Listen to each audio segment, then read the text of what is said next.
Welcome, everyone, to the Everything Show, episode 504. I am your host, Matrix Lord 212, and I'm with Larry. What's up, Larry? Hello, everybody. What's up, Ray? The force is with us. What's up, Sally? What's up? Okay, so half the people in here saw it, half the people didn't. I saw it, Larry saw it.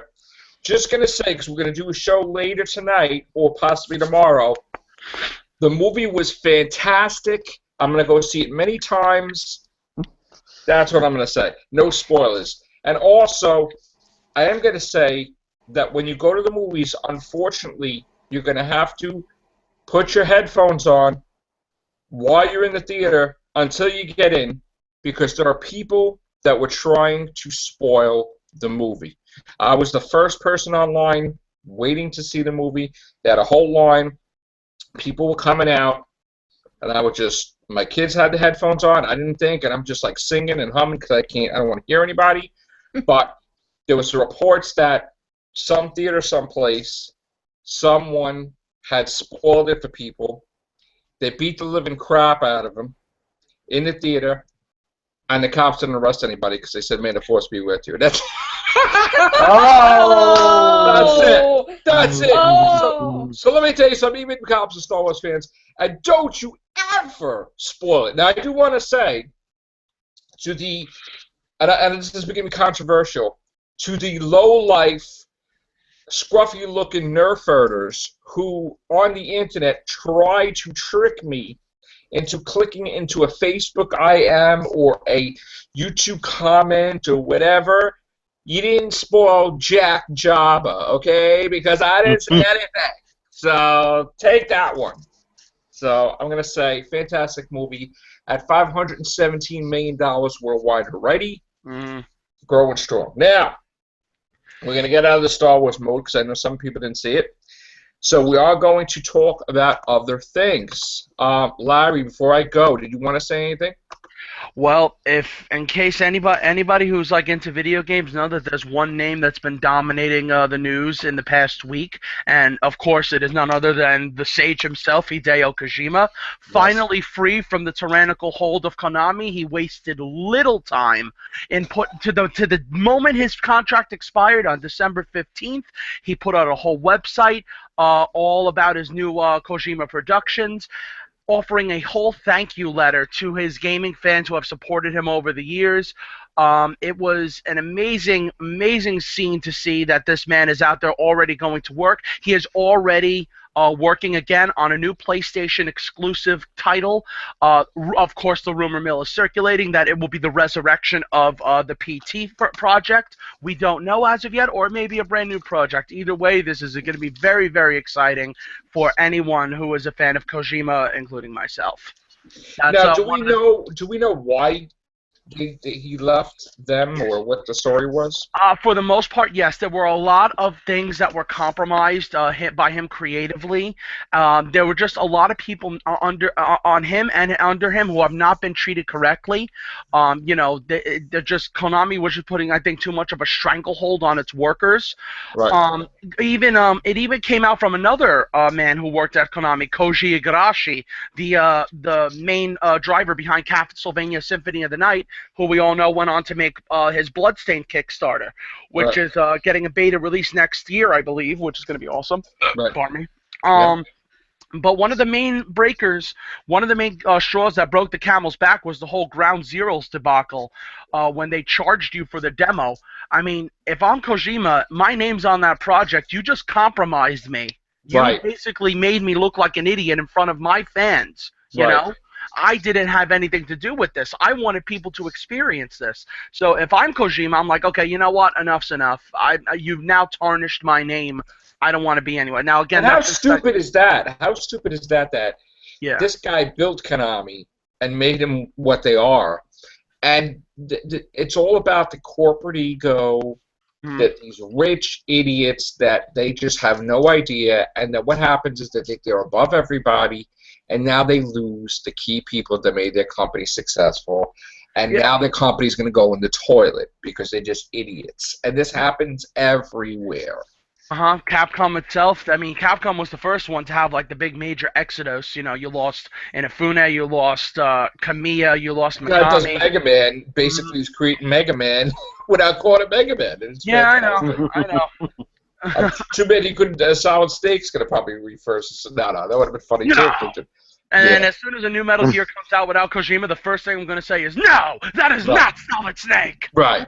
But I'm gonna say I wish Kojima all the best of luck. He's a very, very influential man in the industry. Having met him myself, he is one of the most humble men you will ever see in the industry, and I wish him all the best of luck. And Wow. it's gonna be a great ride. I think it's gonna be a great ride. So Now, anything we have to look forward to in the new year? in the new year, That mainly we just didn't talk about already. yeah, nothing we didn't talk about already. I mean, obviously, Uncharted 4 is going to be the first to really kick the door down, you know, and say, hey, good job for buying a PlayStation this holiday season. Now here's me, Nathan Right. Drake. You know? What about this thing about ColecoVision? Did you hear anything about ColecoVision? Oh, that they're like re-releasing it or something? They're putting out some new system that I don't know what the hell it is. It's not really a new system, right? It's not like a new platformer, right? I mean, what is it? I don't know if it's a new system. I just heard, They're rehashing the old, like the yeah, Atari that's what I thought. flashback. That's what I thought they were doing. Okay. I can look in more into that if you want. Yeah, look into that and come back another time. We'll talk about it. Oh no, here it is. Yeah, it says they're releasing a new console to actually use cartridges again. Oh boy. I mean, Oh no. no, I don't. It's called the Chameleon, and I don't know what it is they're going to be doing unless they're gonna. Because you know what the thing about ColecoVision was infamous for being able to play Atari games on it back in the day. Mm. Now, I'm just assuming here from this because I don't see anything, but oh yeah, here we go. Yeah, this is confirming it right here. The Chameleon will run classic games from the 8, 16, and 32-bit eras, as well as new games rendered in the same style. So basically, essentially, what this is going to be, it's going to be like an all-in-one, like NES, Super NES, Sega Genesis, Super Nintendo. I said that already, and I think, hold on. Yeah, and Atari all-in-one, basically, and it's probably going to run some indie games on it too. But how are they allowed to play those games? That is what I don't. That is what I don't know. I mean, there are systems. There are systems already that are being launched. I mean, you got to know there's already games that are like sold like all-in-ones that you can buy already. I mean, I think They're all it is off is the that market though. Like nobody really knows. exactly. I think that's the loophole is that since these games are officially off the market, they're not in the trade anymore. While the IPs may still be in the other hands, they're still able to be played. They're not selling the games probably. They're just selling the means in which to play it. You know. Gotcha. All right. That's interesting. Now, what about games? Well, games, that pretty much covered everything in games. That was the biggest news that came around was Hideo Kojima. Everything else is just, everything till next year because everyone's on holiday rush poll. I know that PlayStation and Xbox, the PlayStation 4 and Xbox One are now down to $299.99, so, permanently for the holiday season. That's pretty much it. They're just neck and neck with each other right now. Although Sony, of course, edges it out. Right. All right, so it looks like we're going to go into the movie news. Nicole Kidman is out of Wonder Woman. What? Totally out. Yeah. Nicole Kidman is out of Wonder Woman. I guess she was going to play a villain. And Robin Wright supposedly has stepped in for now. Okay? So I don't know what that's... I mean, it was a scheduling conflict, so she can't take part in the movie. I don't know how that's going to affect Wonder Woman really, but that's the way it is. Anybody a fan of Supergirl? I like it. Okay, so we're going to have, let's see here. Who's going to be the villain here? What are we going to have here? See, Davey, someone good. Not really sure. I know that it got extended to a fuller season. Mm-hmm. But not a completely full season, which I don't know what the hell technicality that is. But I believe it's doing good so far. I'm hoping that we get to see a Flash crossover. That would be really cool That if would they be did really that. good. Yeah. So we got that. Yesterday when I went to see Star Wars, I noticed that because I thought they were going to have the Star Trek trailer on the Star Wars thing, and it wasn't there. So I'm wondering if that had anything to do with the fact that they didn't like the trailer, Simon Pegg and J.J. Abrams, because that was kind of weird. That was absent from Star Wars: The Force Awakens. I mean, we had trailers for X-Men Apocalypse, and we had trailers for Independence Day, and just about every major movie, Civil War and stuff, but Star Trek was absent. So that's really interesting. Don't know what that's about, but I'm going to be seeing that movie many times. I gotta say, with the exception of Civil War and X-Men, I was in the theater with my friends, and when we saw all those trailers for Independence Day, Ninja Turtles, excuse me, I'm sorry, I had to readjust my brain there, and there were some other movies there, and I was like, did I just see the same exact trailer 5 or 6 times? You know, did anyone else get that vibe? Yeah, we see what it is. The whole thing was supposed to be the surprise that we're going to see these trailers for the first time. No, But they- what I mean is like every single movie looked the same. Right. Every that's single one true. of them. That's true. It's always, yeah. With the exception of Apocalypse and Civil War, which actually, had a story in the trailer somewhere, Right. Yeah, there was one, Gods of Egypt. I didn't see that one. That was like, okay. And I mean, everything was like special effects. Aliens, blow up. Okay. I was like, and again, I mean, I saw the Independence Day thing, so I'm like, oh. There wasn't really a great reaction to Independence Day. Nobody was like, yeah! It was I don't like, think anybody was really wanting an Independence Day everybody was sequel. just like, oh, yeah, could you pass the popcorn? Like, Yeah. I think I'm going to go to the bathroom while this is playing. I mean, really, it wasn't, honestly, it wasn't No really, peace. Sorry. yeah, it wasn't really, Well, I think they're asking themselves, why are they doing it now? right. I mean, Yeah, everybody loved X-Men. They're like, oh my god, he's bald! And it's like, Yeah. like, Well, you gotta remember, Apocalypse. Yeah, I mean, what was the thing you said, Sally? I'm sorry. What did you say? Oh, I was saying, they're probably asking themselves, why are they doing an Independence Day movie now? I Yeah. mean, Roland Emmerich's films have been tanking ever since Independence Day. I mean, need we be reminded of Godzilla and Day Yeah. After Tomorrow and everything else after? So, and this was the only one of his films that actually struck a chord with everybody. So maybe, it's just a When I retread. saw Independence Day Resurgence, for a second I was like, is this a TNT like TV series? Because that's the way it looked. Like, you know how like when you go to the movies they have the first look and they show like the last ship or they show something before the movie starts in the Regal cinemas. Like it seems to me like, oh yeah, oh that's Independence Day too. Yeah. Right. We're not looking forward to it. Right. Yeah, so it was like, okay. I mean, there was like so many other movies that they could be trailering, and they're like, that's just crap. But I'm just gonna treat it like I did the Ninja Turtles movie. Move along, people. There's nothing to see here. It'd be like a sequel to the sequel of Secret of the Ooze. I'm like, from back in the day, like, look corny. I'm like, go Ninja, go Ninja, go. It's like, what the? I mean, look. Here's the thing. We've come a long way since then. And my thing is, if you're going to use the mistakes of the past movies to say why your film is good, then your film isn't good. Like, You know if these people, like, did suck movies, somebody put them in school so they don't do suck movies anymore. It's like, it's like a virus. No, I just don't understand. Like, okay, I'll tell you, the show on Nickelodeon is probably my favorite rendition of the Turtles to date. really. And yeah, It is absolutely fantastic. This show was clearly done by somebody who worshipped these four turtles growing up. They Right. knew everything there was to know about the turtles. They knew how they made people feel. They used so many in-jokes and references from the past movies and TV shows. Like one of my favorites. This is what made me a fan of the show. They're doing their thing. They're doing their usual thing. They're patrolling on the night.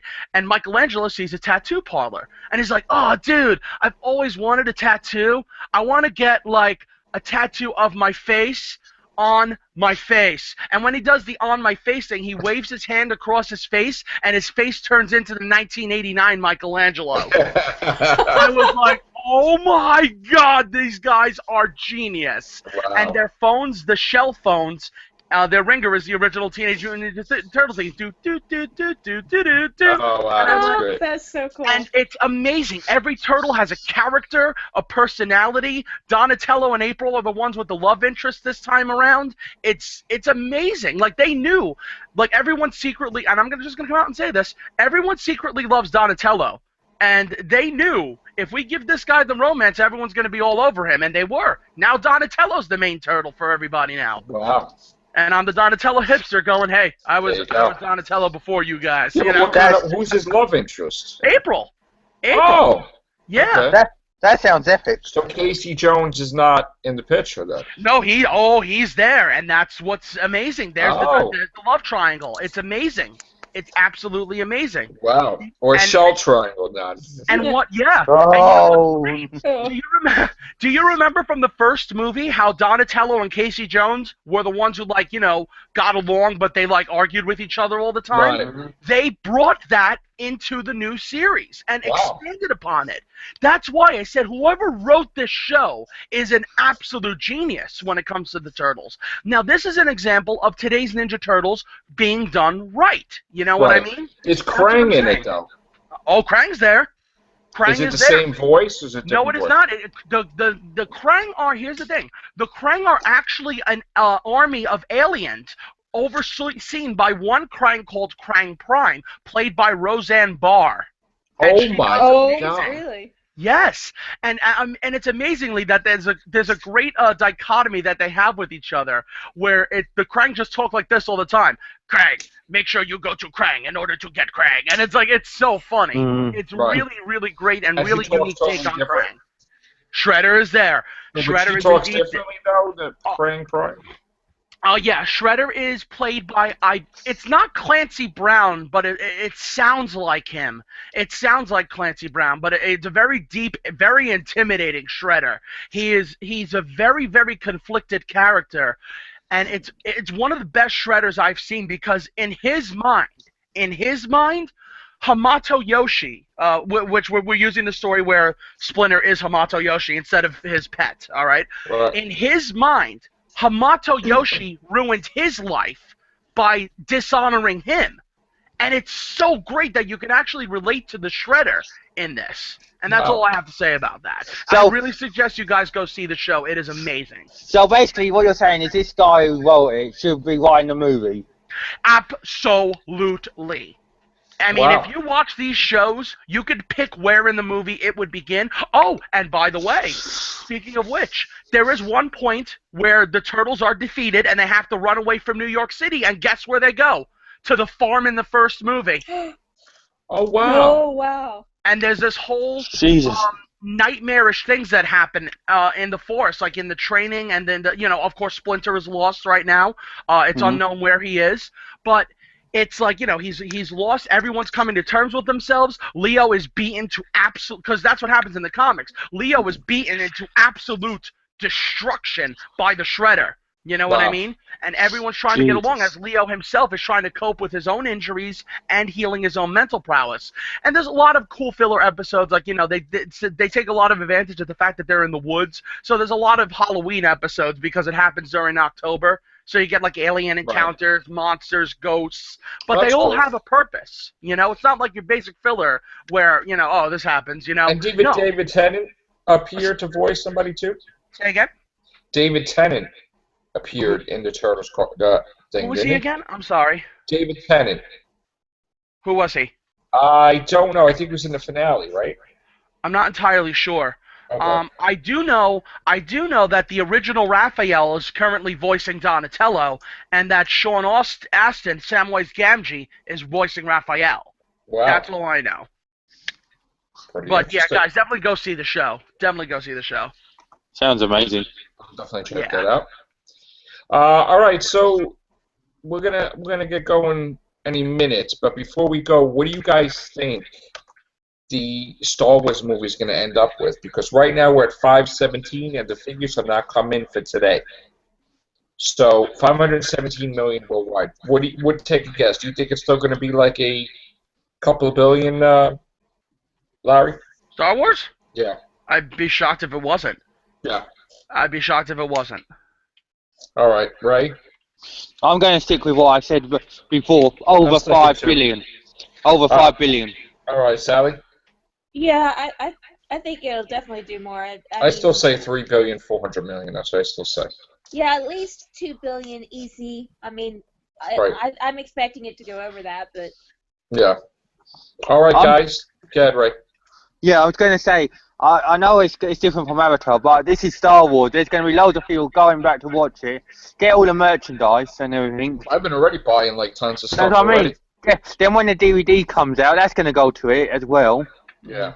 And the fact that Star Wars has a story that nobody's seen yet, other than Avatar, which was just Dances of Wolves. Yeah, that's what I mean. Alien version.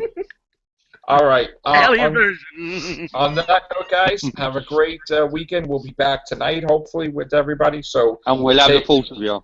take care. Bye for now.